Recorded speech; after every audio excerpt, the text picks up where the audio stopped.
Good afternoon, everybody. Beautiful, beautiful sunny day. And no, I'm not in my backyard. I'm in my neighbor's backyard. And if we just stay here long enough, we'll probably see a deer or two or three or 15 come out of these woods. I don't know. I might be exaggerating. 12. Or we might see a turkey or two or three or 30 come walking out of there. No exaggeration. Yes, it is a beautiful day, and I'm not just out in this sunny, beautiful domain of God's just to get a suntan or a sunburn. I'm out here to do a little bit of work, and I've been doing the work along with one of my helpers, Logan. I'm walking up to it right now, and I'm going to show you just a little bit of what we've been doing. As you can see, that's a pretty massive tree right there. That tree was once standing tall at the beginning of November. You might recall we had a snowstorm, a heavy wet snowstorm, about 12 inches of heavy wet snow. And this tree was standing in a low spot in the yard.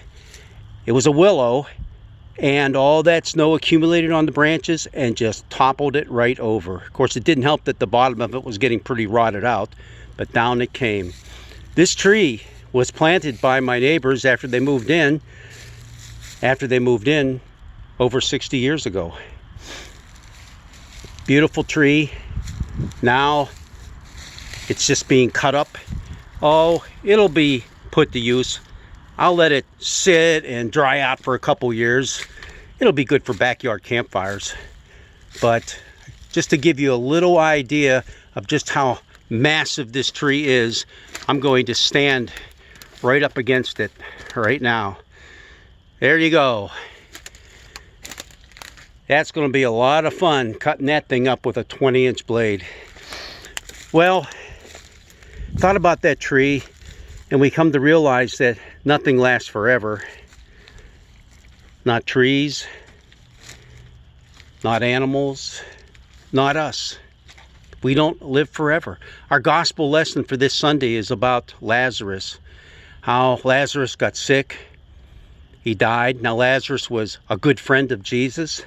Word had gotten back to his two sisters, or from his two sisters, Mary and Martha, to Jesus to say, he's sick, you got to get here fast. Jesus didn't get there in time. And of course, that's where we have what we often say is the shortest verse in the Bible. You all know it. Jesus wept. If the story just ended there, it would be a gripping story, a story of love, a story of compassion. Jesus wept not only for his friend, but also for his friend's sisters who had just lost their brother. But it doesn't end there. It goes on to say that Jesus went to his tomb, called Lazarus forth from that tomb, and out came a walking mummy. Can you imagine that? Somebody all bound up, kind of shuffling along. And Jesus said, unbind him. Unbind him. You know what's interesting about those words? They're the same words used when Jesus pronounces forgiveness. The same words. We are unbound. We are freed. We are loosed back into the world to be who we were meant to be. Now, truth be told, Lazarus would go on and he would die.